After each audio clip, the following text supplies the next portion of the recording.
Inspired by Harvard University, this new mama and kick ass businesswoman, Heather Manuel, founder of PIP University, is joining me today for some real and raw moments of her life as a salon owner, mother, wife, Jesus follower. I'm so excited to share our conversation with you and that will get you looking at your own self and want to enroll in PIP University yesterday. Listen and enjoy.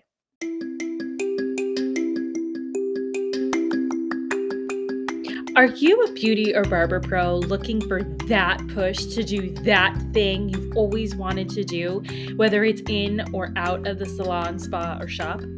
Are you tired of not feeling good enough, smart enough, skilled enough? Are you tired of not getting a handle on your mental health, boundaries, and insecurities? I'm Christine Sherwood, the BeautyPro coach, an internationally certified coach, a salon and spa owner, and your personal Jiminy Cricket. I use my own experiences, good and bad, as a salon owner to help you be more self-aware, authentic, and forward-thinking in your approach to life, in and out of the salon. It's time to reach your version of success with the BeautyPro Coach podcast.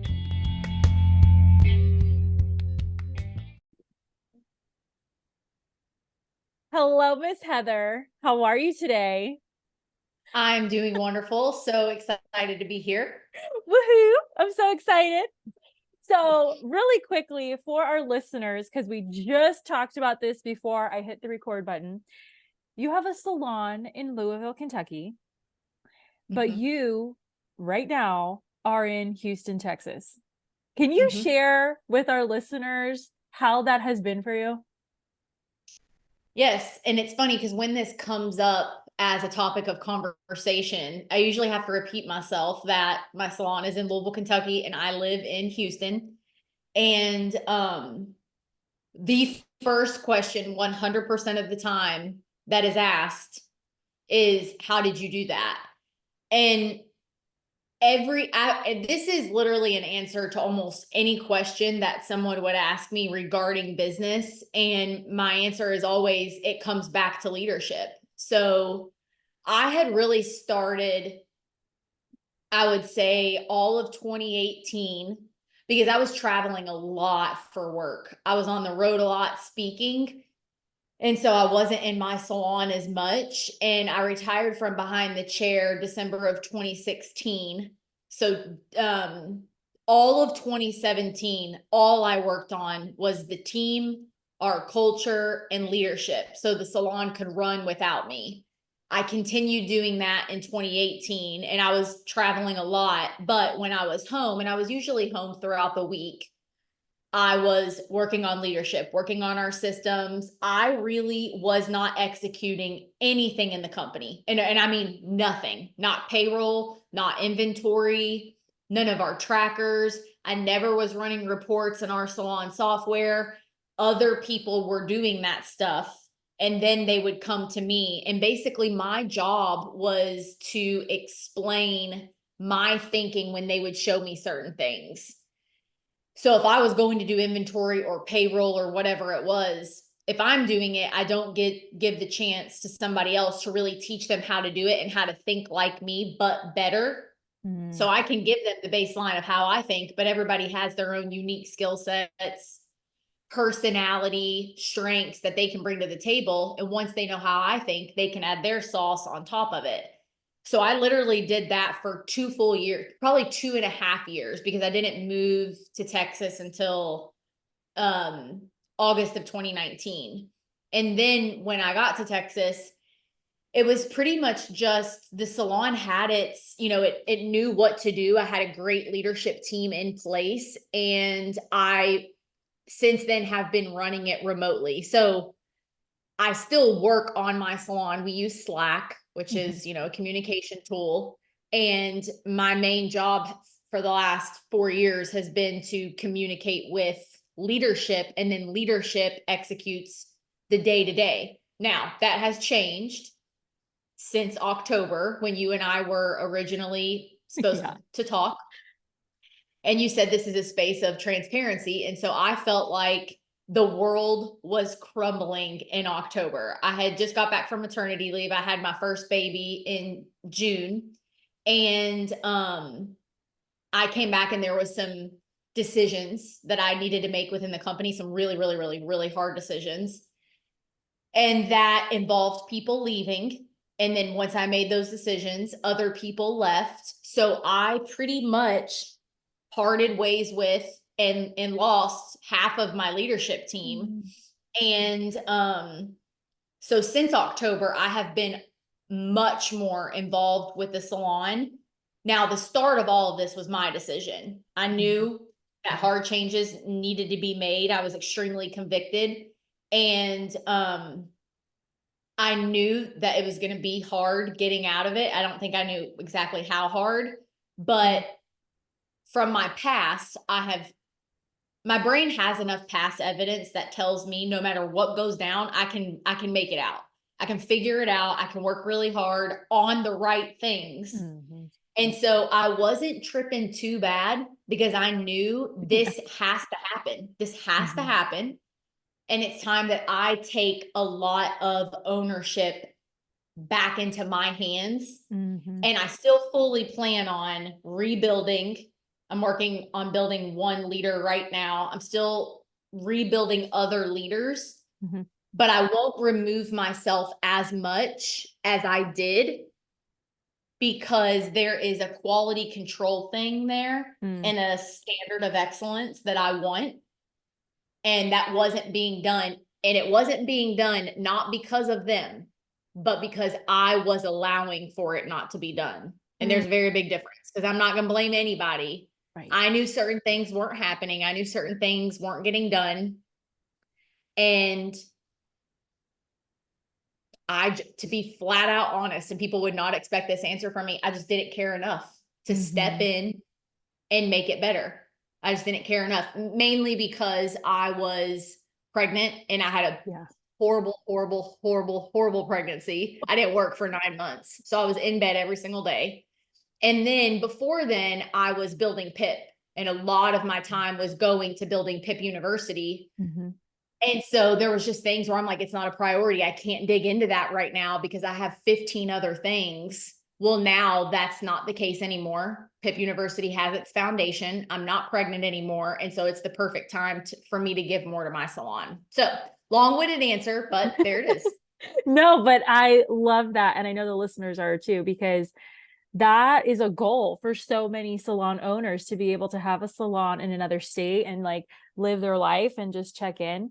But I love, love the self-awareness piece that you have, that you said it. Like, I knew from experience from myself enough that I could handle this.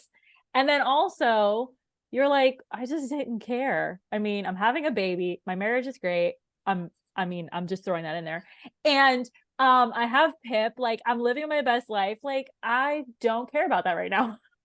And I know that takes a lot for any salon owner, any woman in business to really like own that, and be able to be like, okay with it, to admit it. So kudos to you for that. And it's the truth.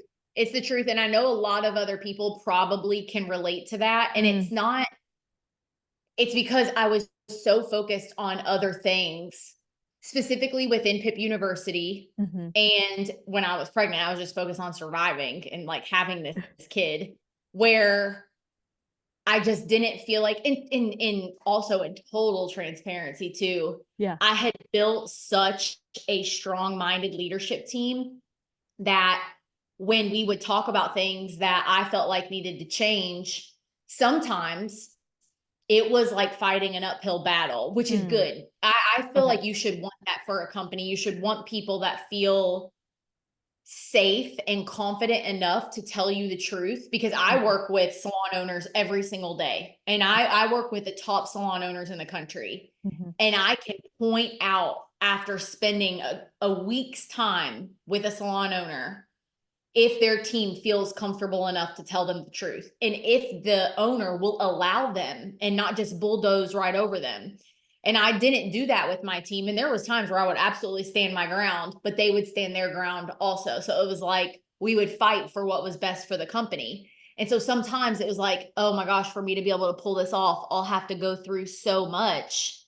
And it was a lot of uphill work. Now, the big things that I really cared about, I fought for those. And usually it wasn't even me winning. It was, we got all on the same page. We understood the why. We understood how valuable it was for the company, and we understood how valuable it was for our team. And then usually we were all congruent and moved forward together. But any other little thing, I was like, I just don't feel like going through convincing them that we need to move forward this way. And so, and that there's a little bit of laziness in there too, you know, but that's the truth. And I'm sure a lot of other owners can, even if it's not them having to talk with a leadership team, it's just making themselves do something that they don't want to do, even though they know it needs to be solved. So what are your, I guess, top 3 things that you look for, or that they need as their own person to start a leadership team?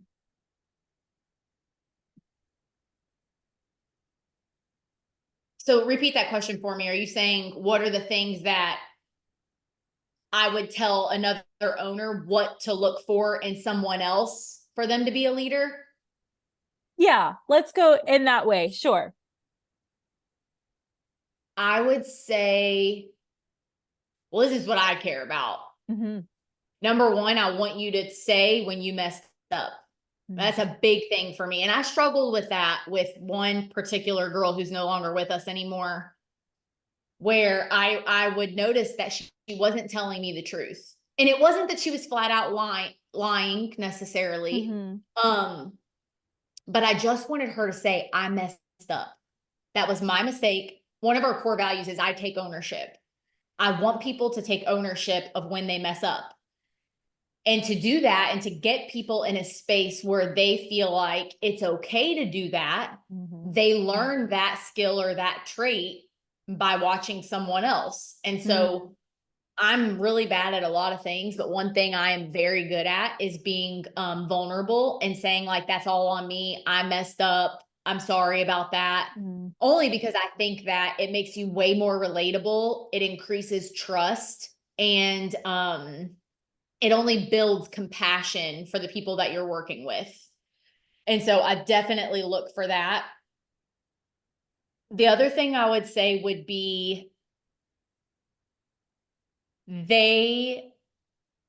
I look for people that are willing to work really, really hard and be really uncomfortable, and people that think good isn't good enough. We're in the pursuit of mastery. And I really, really mean that. I have a standard of excellence that means a lot to me professionally and personally. And if I'm going to work with people alongside people as a leadership team, you have to be willing to work really hard on the right things. And that's just like this thing that I've been contemplating a lot probably over the last 6 months, like since I've been back to work. Working hard is not enough. Tons of people work hard, but it's working hard on the right things. And that's a whole different ballgame. You can work really, really hard on the shit that's easy to you, the stuff that makes you feel comfortable, and then you're never achieving any results at all. You're not moving the needle. You're not bringing in any more money. You're not increasing your utilization or your retention. You're not hiring more employees. Instead, you paint the break room, or you bring in another color line, buffering stuff. I want people that are focused on, no, I want to work hard on the right things, no matter how uncomfortable it is. And I've got a few girls that are like that. The third thing I would say is, so one of our other core values is I wash feet. And so I love that. Oh my God. What? Okay. Yep, I wash feet. We're gonna get into that, but continue. And I would say like truly being a servant, like having a servant's heart. And like when we have these calls, they're called level 10 calls. And it was when all of leadership, so we still do them, just smaller leadership. There's 3 of us, but before there was 5 of us. And basically they were every Friday, and we would say on Fridays, we fight for the company. We get really uncomfortable. The discussions are very heated. And really it was just heated between me and one other girl who happens to also be my best friend. And she will definitely get in the arena with me. So all the other people on the call, you would always see their heads go back and forth on Zoom, just watching me and Danielle go back and forth. But what was great about that is none of them cared to tell me how they really felt. And they would always like go to bat for the rest of the team. They would always be like, let me tell you why she deserves this, or let me tell why she's been so great. Their come from was exceptional. And I can say that about all these girls. Their come from was exceptional with the way that they would want to serve the rest of their team members or serve guests. If they were like, can we do this for this guest? She just lost her husband. Or this guest's daughter is getting ready to have foot surgery in 3 Fridays. Can we send her? Because we have a feet washing channel. So anything that goes down in our guest lives, our girls will post it in this Slack channel called feet washing. And we usually try to do something for the guest. Well, this stuff adds up. I mean, when they're posting in here, 2-3 times a day for every day of the month that we're open, it becomes a lot for us to buy stuff for every single person. But I love their servant's heart. They really do execute that core value well. And that's probably the third thing that I would say that I would look for in a leader. Because you gotta be secure enough in who you are as a woman. Because I only worked with women. We've just never had any men at the salon. You have to be secure enough in who you are as a woman to promote another woman authentically. And when I see somebody doing that, I'm like, ooh, it immediately allows for me to trust them faster. I love that. There are so many good points in here. And just before the call, one of the questions that I had for you was, as salon owners, being in this industry, we are working, at least you should be working, from that servant's heart. And if you are a salon owner, you are a servant leader. And to hear you come up with that, it means a lot to me because we're on the same page. So what do you feel is your biggest flex as a servant leader? For you personally, as Heather?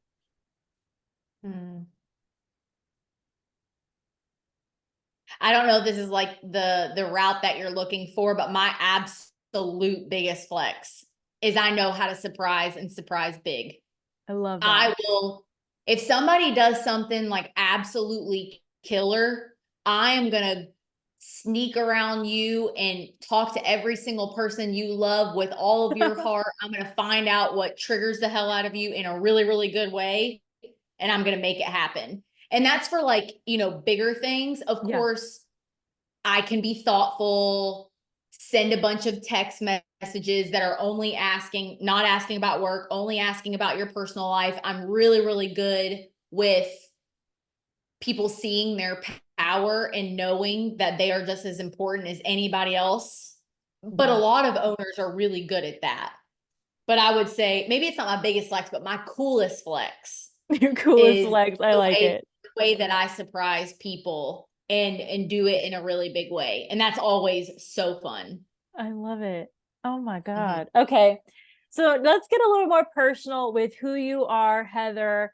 You are a salon owner. You are the founder and creator of PIP University. You, like you said it on your IG bio, you said, I am the co-creator of Miss Rivers. I love that. And you are a woman of faith who lays at the feet of Jesus. And let me just tell you, I'm hearing everything you're saying, and I know the references of where they're coming from. So I appreciate that, and I was pleasantly surprised with that. But I want you to share what was the thing that you had to overcome to get where you are today? Thinking I was dumb. Oh, honey, what? Like 100%. Oh my gosh, yes. Yes, easily, hands down. I've talked about this on many stages before of, when I was growing up, specifically in high school, I didn't get good grades. In fact, there's going to be a post going out soon that talks about this, where Okay, perfect. my senior year, my mom would always be like, baby, D equals diploma. We have got to graduate, because my grades were just so terrible. And I had 3 best friends, and they all were going to nursing school. They all graduated with 4.0s. I graduated with like a 2.8. And I was like, I do not want to be a nurse. Like, I do not want to be a nurse. And then so we graduate, and I went to the University of Louisville. They went to the University of Kentucky. Go Cards, because I'm not a Kentucky fan. And I went to Louisville. I cheered my first year, never went to school, did not care about school. And then eventually you start getting older, and it's like, okay, this isn't cool anymore. I got to figure out something. And I was 21 years old. And so truly, I was like, I'm going to go to hair school, because I don't think that there's anything else that I could be good at. And what's so weird about that kind of thinking, because that is the truth, that's really how I thought. I did not have low self-esteem. I've never had low self-esteem, but I was very clear on, I am not good at this. I'm not good at this traditional education academically. It ain't it for me. Maybe I could be good at hair. And that didn't make me feel a certain way. It's like, things that make us feel a certain way are only because we give them meaning. We make everything in our lives mean a certain thing. So just because I wasn't good at school, and I didn't think I could be really good at anything else, didn't really make me feel bad. Now, it did maybe worry me a little bit, because I was like, okay, I got to figure out something that I'm good at. And so I started school, and 3 months into school, I realized, okay, I'm pretty freaking smart, but I'm just smart in a different way. I know how to talk to people. I have a great personality. People really like me. I really like people. I think I could be really good at this. And then one thing just kind of led to the other, where I started getting really serious about money in my life, because I've never come from money before. My parents worked their asses off and provided me an incredible childhood, but it was a struggle for them, for sure. And I did not want to have that lifestyle for myself anymore. And I certainly didn't want to have that for my children. And so I got into like personal development big time, read the book, The Secret.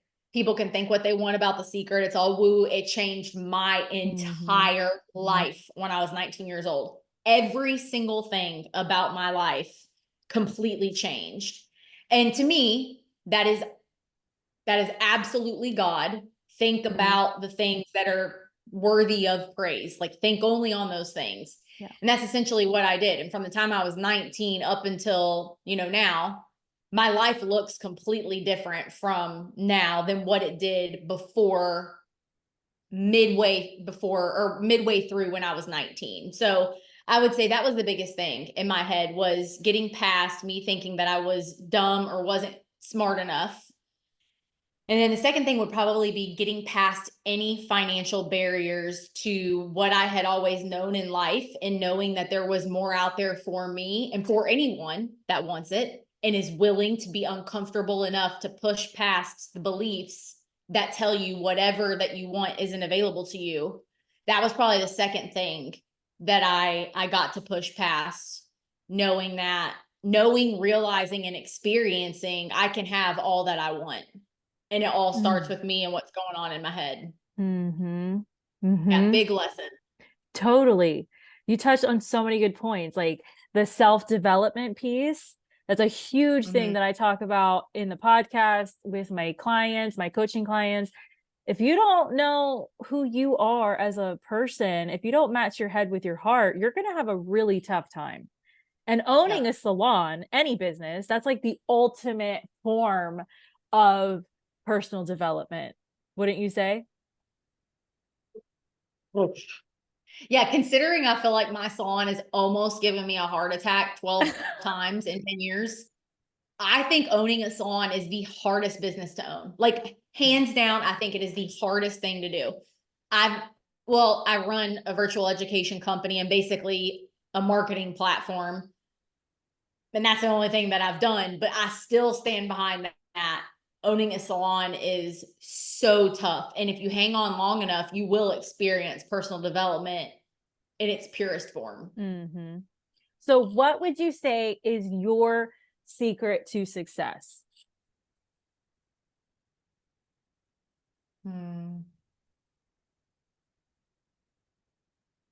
Okay. I really don't do anything exciting. Like I don't have new announcements. I'm not rolling something new out all the time. I literally started my salon in 2013. The term PIP, positively impacting people, I started that in 2011. I trademarked it in 2014. It didn't come to fruition until 2016 because I ran a marathon because I didn't think I hit a wall and I needed a breakthrough. And I was like, I don't know what to do with PIP. My salon was doing really, really good, but I knew that with PIP, I needed some type of breakthrough. And I was like, I feel like I can do anything in the world. Like there's nothing that I can't do. It's so funny because when I went to hair school in 2007, I was like, this is the only thing that I can do. Fast forward to 2016. Actually, this was 2015. I was like, the only thing I can't do is run a marathon. I can be president of the United States if I have the right people around me and if I want it bad enough. I don't want to be president of the United States. I was like, girl, okay. Not at all.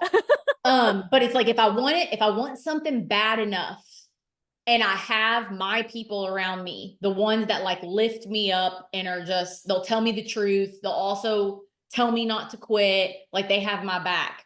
Then I really do believe that there's anything that I can do. Absolutely. Because God is running the show in my life. That's right. But then I was like, but I cannot run a marathon. 26.2 miles. Because I'm not a runner. I hate running, all that stuff. So I was like, well, that means I have to run a marathon. And the only reason I did that was because I was looking for a breakthrough.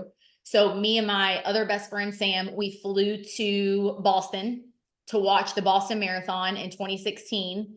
And my race was the Saturday after in Nashville, which is the third hilliest course in America. And I did not know this at the time when I signed up for it. And we got as close to the finish line that you can get without being paparazzi or press. And so I wanted to see what they were going to be like coming across the finish line. And I'm like, man, this is a little bit scary. I mean, you see people like collapsing that they're literally at the finish line and they can't keep going because they're just so exhausted. So I'm like, oh my God, what did I sign up for? Well, a week later, I ran my marathon. It was fantastic. Hardest thing physically I've ever done in my life by far. But when I was in Boston, we toured Harvard's campus. And I have like this obsession with Harvard because I look at those people like they're so much smarter than me. Like I could never go to Harvard. So we go to the bookstore. I buy like everything in the bookstore and I come home and I'm like a big morning ritual person, writing down all my stuff with my Harvard pen, my Harvard notebook. And basically PIP University was born from Harvard, and just the eliteness, the excellence, like everything that it stands for, the history. So that's how PIP University came to be. And then one thing just started leading to the other thing. And then here we are today with PIP University, but I have stuck with PIP since 2011. So I would say like my real secret, or the thing that has worked for me, is I do not jump from one thing to another. If I have an idea, and as an entrepreneur, like I have a lot of ideas, but my discipline is freaking crazy. I will not start something new. I will not offer another program if one isn't working. I mean, the only program that we've ever offered is Rich Life CEO. We have Rich Life Hairstylist, or we did have Rich Life Hairstylist, but we closed that out a few years ago when I was like, I only want to work with salon owners, because at that time, that's now who I identify with at the most. Like I'm not behind the chair anymore. So it was a little bit hard for me to, connect well, because that's just not who I am anymore. And I'm not in the day-to-day.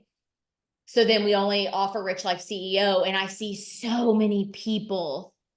I'm like, if you would just stop and stay with something for 10 years, 10 years, literally 10 years, definitely 1 year, but 10 years, and stick with it and not jump to the next best thing because you think it's going to get you there faster, you will be successful. And there's not a lot of people out there that do that. Not at all. No. It sounds like a boring answer, but it's true. No, but it's the truth, and that's what it's all about. You know, you got to be real and raw and honest with yourself, especially here on this podcast anyway. Yeah. So you're talking about everything that you're saying, and then you have G code, and you talk about face planting and basically failing. What has been your biggest failure, right? Quote unquote. And what did you learn from it? And it could be personal, it could be professional, whatever it is that you want. My biggest failure. Gosh, honestly, I have failed at so many things, which is a good thing because it tells you where you're messing up, and it points you, that feedback is so critical because it tells you the direction that you want to go. Well, yeah, honestly, what just went down in my life? Okay. I mean, what just happened in my company with me losing? So basically I lost half of my leadership team and half of my team. Like we were a smaller team anyways, but I lost 4 people. Let me see. 5 people. And I would say that it got to that point because I was so far removed, and I was letting people run the company that had no business running the company if they weren't being led by me. And these are good people. These are good people. No matter what's happened, you know, I trusted them with so much. And there's really nothing that anybody did to break, quote unquote, break my trust, but they weren't being led and they weren't being pushed by me. Now, there is an element where I was paying people that were equipped and qualified, and they could definitely do the job. But circumstances get in the way. Life gets in the way, just like it did for me when I was pregnant. So 5 of us got pregnant all at the same time. We had 5 babies in a year, less than a year. We had 5 babies in 7 months. Oh man, that stuff is contagious. And I mean, it literally, that is what sparked just things not being followed through on. Too much of someone's task getting put on someone else that wasn't pregnant, that was also in leadership, and she was bearing the brunt of all of our responsibilities. And so I would say, like, hands down, that whole experience that happened, and oh my gosh, honestly, no matter how bad it was when I was going through it in October, like that's when I texted you, I was like, I cannot do a podcast right now. You will lose subscriptions if you do a podcast with me right now. But I'm so freaking thankful for it because that needed to happen in my business. I needed to step back in that seat. I needed to get a handle and see every single thing that either wasn't being done or wasn't being done up to the standard that, not even my standard, but a little bit my standard, but really the standard that we all created. It just wasn't being done anymore. I needed to see that where the gaps were. I needed to look at all of our systems, see how they could be made better, me do them for a while, see about their efficiency and why we were doing some of the systems that we were doing, and then start to delegate it again, but still be in a spot where whatever I delegate to somebody, they still follow up with me about that thing. So then I can hold them accountable. I get to sit back in that seat again because I noticed that our team was just, there was a lot in the company that was just soft as hell. Just, it wasn't good. It was just soft. It was, I don't want to say lazy. It just wasn't operating. If we were the best salon in America, which I think every salon and every salon owner should assume the position, how would we show up and act if we were the best salon in America? If we were America's favorite salon, how would you show up and act? And everybody should do this. And we were not showing up and acting like that. And so I need to ensure that we were going to start to do that. And I was not doing that. And that was absolutely my greatest failure and cost me a lot. It cost me a lot of money. It cost me a lot of emotion. And the good thing about that, though, is the comeback from that is going to be really, really big, because I have no other choice than for it to be big. For me, it's like I can't sit in the position that I sit in within our industry in leading the program that we lead for other salon owners. And this is all an ego thing, because my husband's like, you don't have to do a damn thing. You don't have to do nothing. And I'm like, no, I do. I owe it to myself and all the people that I teach and coach in PIP University, where I get to turn this thing around. Because sometimes I get in my head a little bit that I don't have the luxury of driving to my salon and being in the walls of it. I'm literally rebuilding this sucker from 1,000 miles away. It's different with PIP University. I have 8 professors. None of us live in the same state. We're all remote. But with my salon, they all work together every day, and I'm the only one that isn't there. So I miss so much context. So there are some things in there that are really, really challenging for me to figure out. And how do I keep this closeness with the team? Also knowing that I have another company that I really, really love. So it's about figuring out, what do those time boundaries look like? Because there's only so much I'm willing to give my salon. My family comes first. My child comes first. And I've never said that in my adult life until last year, ever. Work has really always come first. That's not the case anymore. I love PIP University just as much as I love my salon. So it's like, the time that I'm going to give my salon is in a very specific window, and I will not give it more time than that. I won't. It doesn't mean enough to me, and it means a lot to me, but I have these other things that are priorities. Plus, I'm not in the same vicinity as my salon. Well, rather than having a loser ass mentality, that's what we call it, an LAM, and one of our PIP University core values, I get to think beyond the circumstance.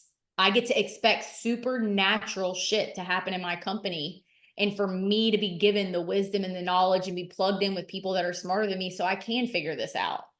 Because I do know that I can do all things with the right people around me, if I want it bad enough, and with the Lord leading me. And so it's just me figuring that stuff out. I love it. Do you ever feel like you're missing out because you're not there, like in your salon? No. Okay. I asked that because when I go to the salon every day and I'm there, and there are some days where, I can't go because I got to do something else, and I kind of miss it, and I'm like, oh, I wonder how everybody's doing today. I felt that way. I felt that way at first. In fact, there was a really big shift where, when my 2 main leaders, I started really investing in their education, and they started really investing in their education, and they got really good. They got to become really, really good leaders. This is before any of us got pregnant. And that was a full year, and that was a rough year for me, because I was learning this new role that I was in. I didn't know how to show up. I didn't really know what I was supposed to be doing, because the salon could fully run without me. But there's this guy, Brian Nunes. He owns Blow in North Carolina, extremely successful salon, an extremely successful salon owner. And he told me, when you are at the point where your salon does not need you anymore, you are the most powerful that you've ever been in business. Ooh. And he said, and when you're the most powerful, you're going to be the most insecure. And that whole year, I felt that. I felt so insecure. I had to fight. I had to do my own self-coaching, because when we were investing in them, I was also investing in my own education, all with mindset and leadership. And so there were so many times where they had like a lot of inside, not necessarily jokes, but a lot of inside stuff that they would say from the education that they were taking. And I wasn't taking their education until the end of the year. So they took theirs in January. I waited until October. And there was a lot of things in language that they would use that I didn't know. And so it was just, I felt insecure, and I felt like I was missing out. But I do not feel that way anymore, because I love PIP University so much. I enjoy PIP University. And PIP University is extremely successful. And I have my family, and I have so many other projects and passions in my life where my identity is not found in work. So when things are happening in my salon and there are some times where I'm like, oh, I wish I could have been there to experience that with her, to give her a hug. But other than that, I never miss it. I never wish I was there more than how much I love where I'm at, like ever. And that's how you know I've done the growth, because there's nothing like moving out of state 1,000 miles away you'll be forced, and because that's been 5 years ago, almost 5 years ago, I did feel like that at once, but now that isn't even a thought ever. That was a really, really good question. And I probably would not have realized the mental growth that I've gone through if you didn't bring that up, because it was tough for me at first. Yeah. I Great almost question. didn't ask it because I was like, but I had to. I just had to know. Hmm. All right. So what's an insult that you have gotten that you are now super proud of? An insult? An insult. Like, give me an example. Like, it could be about your work. Okay, you were saying before that you just felt dumb, right? Have you ever like a client being like, "Oh my God, you're so dumb." And then like now today you're like, "I am so dumb, but I am so smart." Like what's an insult that you're just so proud of that you have just turned it and just been like, "I'm rocking it." So I don't know if I don't think that this was an insult. I really don't think that this was Okay. an insult. But when I first started speaking on stages, I wanted to speak on this one stage, and I'm not gonna mention, That's whose fine. stage it was. That's But fine. I wanted to speak on this stage, and the person that holds this event, I had to go through them, and I was like, I would love the opportunity. I don't want to break out. I want main stage, and I want to close out main stage. That is a very big ask for someone that had not been speaking for very long. I had been speaking for 3 years. And their response was, they were like, and they were very professional. They were professional, Okay. but I had to prove myself. I Yeah. mean, there's probably in this email exchange from 2018, there is probably 47 emails back and forth of me proving why I should have the right to speak on this person's stage. Like, do you understand? Like, this was a sentence that was said. Do you understand the audience that comes to my events? Do you understand the kind of people that are in these events? This is the big show. Like, this is the real deal. And I've been to other conferences. This is the person talking. I've been to other conferences where I have watched people basically fall flat on their face on stage and freak out. And honestly, they were right, because I've been to several conferences where I'm like, oh my gosh, I feel so bad for this person. This is not going good. This is not going good. Yeah. And he's like, the last thing that I want on my stage is for that to happen, because people pay a lot of money for my events, and the people that I'm going to have speak on my stage, they need to be ready. They need to be. And honestly, I totally respected that. Like, who the hell was I? What video could I send? What testimonials did I really have? I mean, I had some, but like, I would have to email the people. Like, I didn't have everything ready. And so then they went back and forth with me on like what I would name my keynote. I mean, just so many little bitty things. And I did it for free. Like, I was not asking to be paid for this. And I worked my ass off on this thing. I mean, I developed an entirely new keynote. I've never taught this. One time I taught the same keynote twice, but every other time that I've spoken on a stage, I've always developed a brand new keynote. And this takes me 4 months minimum to develop something like this. And I practiced. I knew every single word. I mean, and I nailed that sucker. I mean, I got up on that stage and owned it. And when I was finished and I closed it out, I got a standing ovation from the entire room. and nobody stood throughout the rest of the thing. And when I came down and got off stage, this person walked up to me and they were like, "Where in the hell did you come from?" And I was like, "I'm really, really glad that that went well, because I worked really, really hard to deliver that." And that was probably the biggest, I don't think it was an insult, but they made it very, very, very hard for me. And for me to deliver in such an awesome way, because I worked really hard to deliver it in that way. Oh man, I was so freaking proud of myself. And I was so proud of myself for thinking that I had a seat at that table and not just bouncing out after the 30-second email when I was still having to prove. Because there was a part of myself that made like, screw this, screw this. I know Yeah. I'm good enough. But it's like, Yeah. well, if you're good enough, then follow through with it and prove that you're good enough. And I did. And they've had me back many times to speak on their stages. So that was a pretty cool moment. That I love that story. That is persistence and Yep.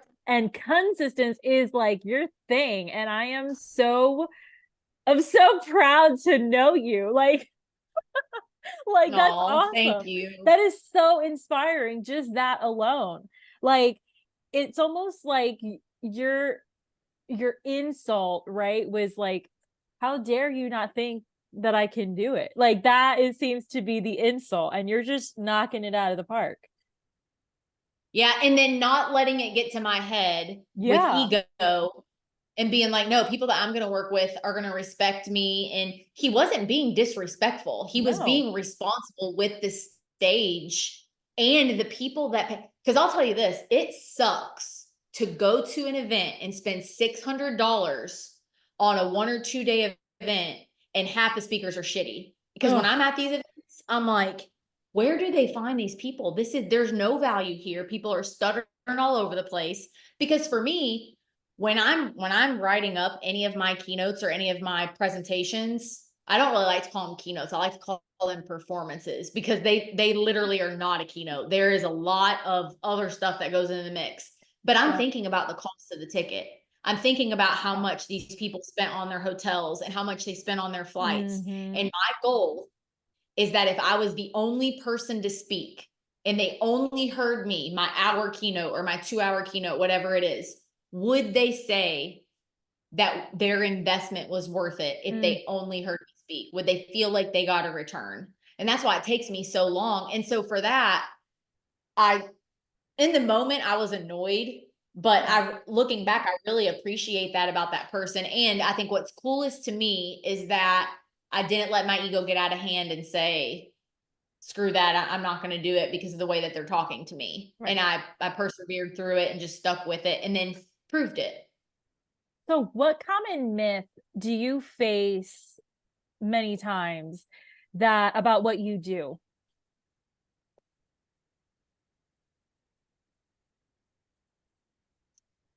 Man.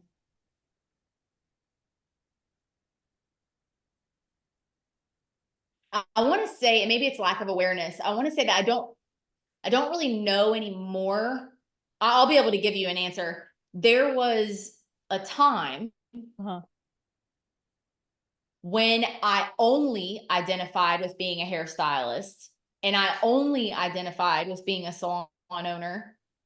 And even when my salon was very successful, but I hadn't experienced, I don't even want to say I hadn't experienced the success that I have now. I'll say I didn't have the experience that I do now. So when I only identified with as a hairstylist and only as a salon owner before I had PIP in the mix, I would say the common misconception was,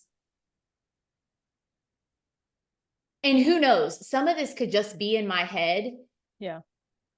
And maybe some of it wasn't, but I would say the common misconception was I was subpar, or what I did was subpar to a nurse or a teacher or a attorney or a doctor or whatever.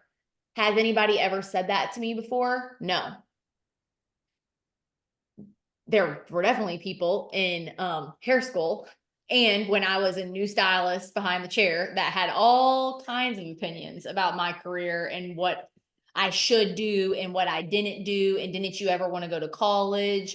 Oh, so your three best friends went to college. How did your parents feel about that? A lot of insinuations. Yeah. But as I've gotten older and I've had more experience, I don't know if there's a common misconception now. Maybe it's, if I'm thinking, in a different way, it's that must be nice. Must be nice to live the life that you live. Must be nice to have all the freedom that you want, and you look like you're doing pretty well. And I do pretty well, but I'm nowhere near where I want to be. So let's make that all clear. But it must be nice. And it's like, yes, it is very nice. It's very nice. But I have worked so hard on the right things. I have all the freedom in the world that I want, and I use none of it. I use none of it. I don't see my baby from 9 a.m. until 6:30 p.m. at night, Monday through Friday. And I'm disciplined in that. I never get emotional, and because my mom watches her, but my mom takes her to her house, and it's like clockwork. She picks her up at the same time in the morning, brings her home at 6:30 on the dot, Monday through Friday. I'm disciplined in when I sit down to work. I'm disciplined when I schedule all my other appointments that I have for life.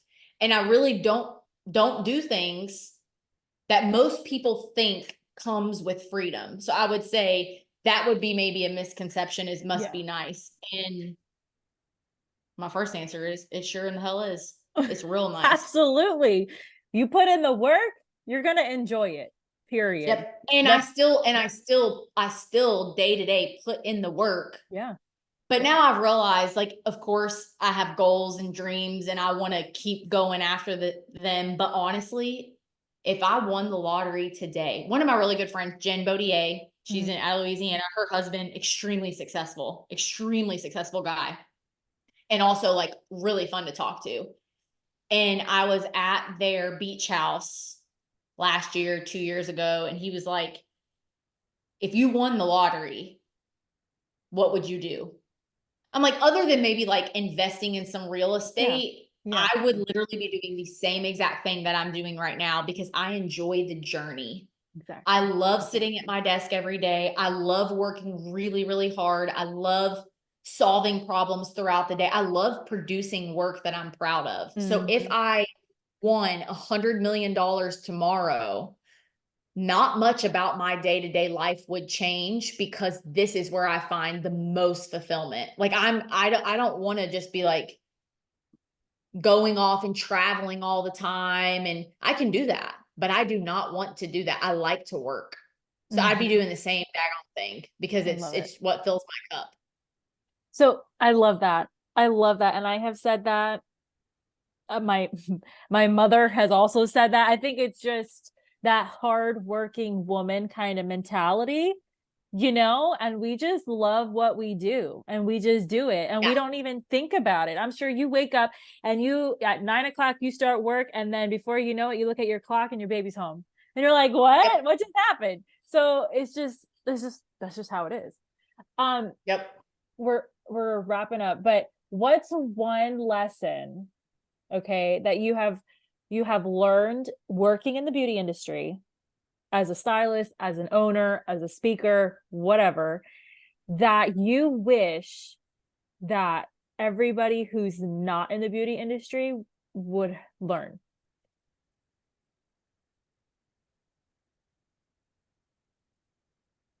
Man,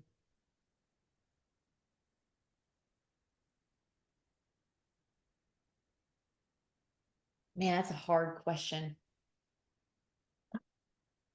I feel like maybe I've been asking you a lot of hard questions, and I don't mean to. I'm just trying to pick your brain, okay? I thought that you were going to say, what's one thing that you've experienced in the beauty industry that you want the beauty industry to know? If it's other people, I mean, maybe, I don't know if it would go both ways, but like when I was originally hearing you answer that question, I was like, oh man, this is it. That the power of a hairstylist, and maybe it does go both ways, because if it's for the general population, then it's like, you need to go find you a good hairstylist, because this is what they do in your life. Right. But for me, it's like, and I still feel this way. And sometimes I get a little burnt out Mm. with this industry because there's a lot of poverty mindsets in this industry by the Yeah. people that work in the industry. Yeah. And so sometimes that gets a little bit hard for me because it's not true. It's all limiting beliefs and it's just patterns that are forming themselves or have already been formed. And we continually duplicate the pattern because we're not willing to take the risks with our mind and try on another way of believing. Oh, yeah. Sometimes that can, to be honest with you, sometimes it really, really annoys me. And it's like, I don't like this. But then, you know, I wake up the next day and I'm like obsessed all over again.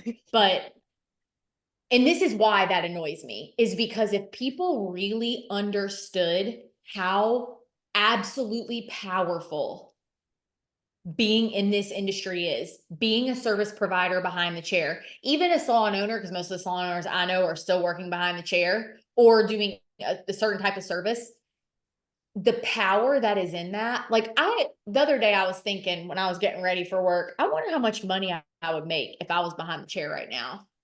And if I was like just wanting to mess around and didn't really have any goals, I would almost want to go back behind the chair to see what damage I could do with how much I have learned about. I started charging in my career right before I retired and I was charging good money. But like if I went back now, how much I would charge to sit in my chair would be outrageous because I would only focus on, if you sit in my chair for 5 hours, I'm going to make your entire month better. You're going to feel like you don't even recognize yourself physically and mentally when you leave my chair. It would be a completely different experience because that is the power that a hairstylist has over a person. 100%. And there's not another industry that can touch that. Yeah. We are also like, I don't make time for nobody else. Like when I was pregnant, I went to the chiropractor every 4 weeks because my back was killing me. I haven't went to the chiropractor since I had my baby. It takes an act of God for me to schedule a massage, and I pay monthly. I pay monthly for my massages, and I haven't had a massage in 6 months, and I'm still paying because I just don't Donating make more like time. it. I don't make time for those things. The Yeah. people that sit in our chair, they have to make time Yes. for us. They have to have one-on-one conversations with us, and we get to physically touch them. There is no other time in your life. And because hair is a necessity, the people that come to see us, like men have to have their hair cut and women have to have their hair cut or colored. It's like compared to any other industry out there, there is not one that exists like ours. And so just what you can do in a person's life, it astonishes me. It amazes me. And I think if our industry, hairstylists, yes, but especially salon owners, if they really understood the power that we hold in our hands and they acted on that power with business strategy, it would eliminate all the poverty mindset that our industry goes through and continually goes through. It just doesn't even make sense to me because I think that this is like the greatest industry ever with who we are to the public and who we are to our communities. And continually, and this is because of lack of education. Yep. A lot of people in our industry think that we just do hair. It's like, oh my gosh, that's like the last thing that we do. It's the last thing that we do.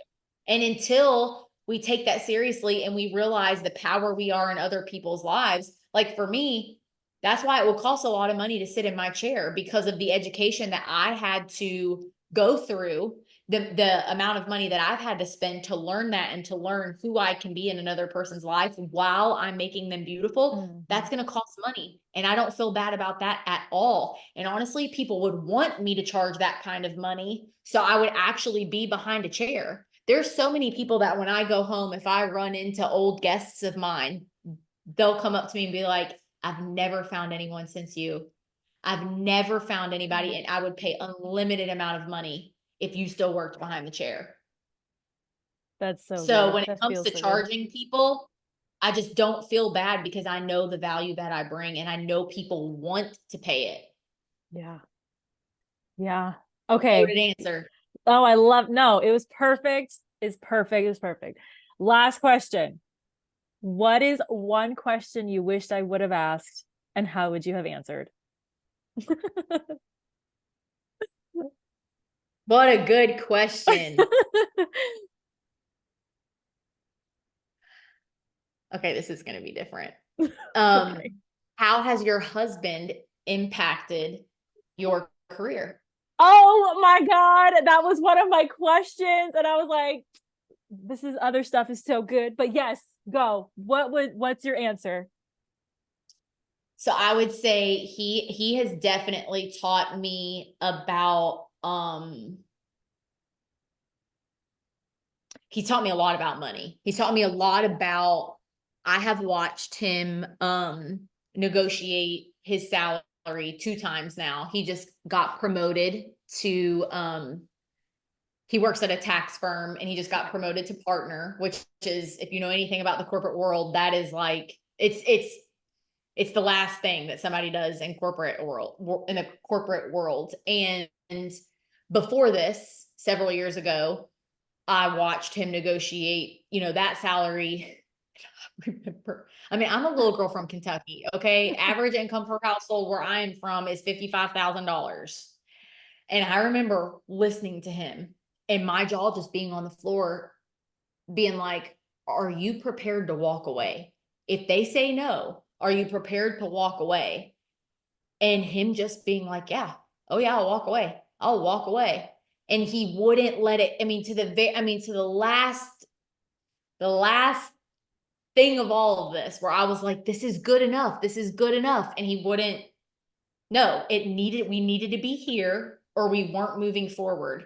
And I just watched him stand his ground and really stand in like what he believed in and why he believed in it. And he's an extremely, extremely hard worker.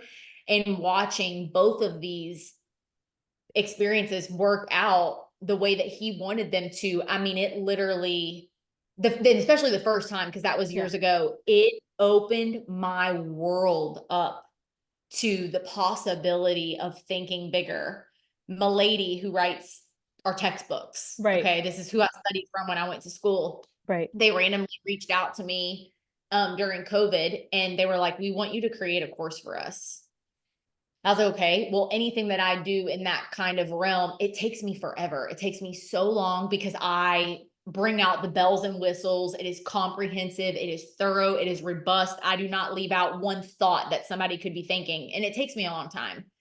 And so they came up with a certain number for me. Well, I'll just say it's $5,000. They're like, we get $5,000. Yeah. And I was like, no, like I cannot do this. This is going to take me, it's going to take me like a solid 3 months. I'm not doing this for $5,000. And my husband was like, okay, well, what's the lowest that you would take? Like, where would you be at? And I was like, for me to just like say yes to it, I would at least want 15 grand. I was like, all right, write me an email and tell them that. Write them an email and tell them minimum 15 grand. And so I'm like, I write it and draft it up. I send him like any email like that. I send it to him first to see how he would proofread it. And he does the same thing with me. I'll proofread a lot of his emails.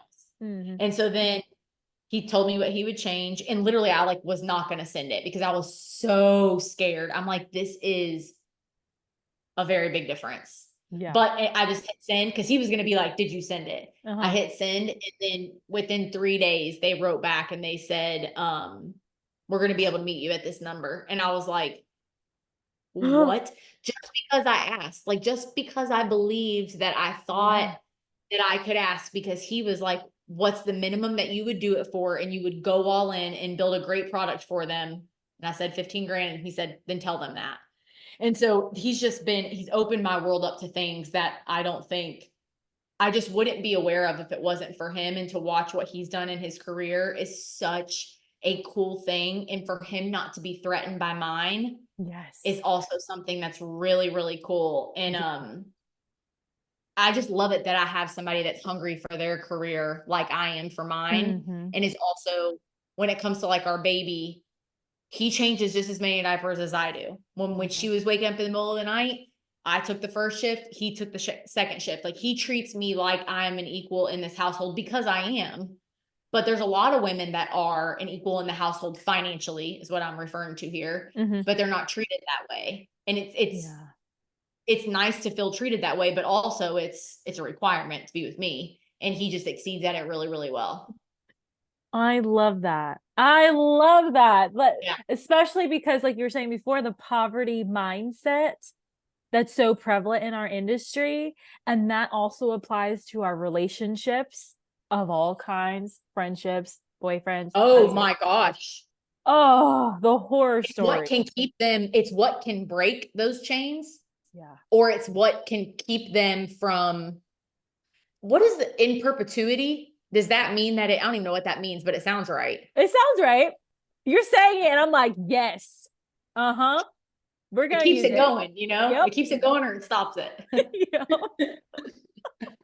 Oh my God. Thank you, Heather, for thank you. Chat.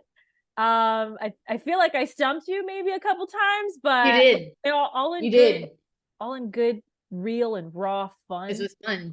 So I'm gonna for the listeners there, please feel free to reach out to Miss Heather on her personal Instagram, right? Yep, either or. Yep. Personal, I'll probably answer because many people run the PIP account. Okay. So there you go. So reach out to her, follow her, check out her adorable baby.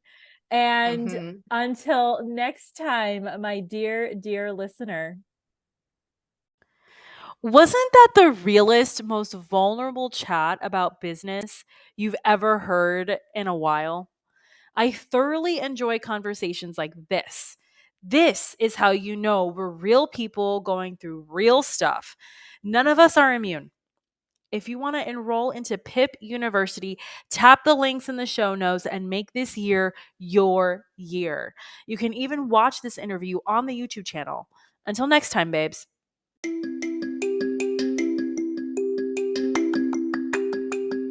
If you loved this episode, subscribe to the BeautyPro podcast on Spotify and Apple Podcasts so you never miss an episode.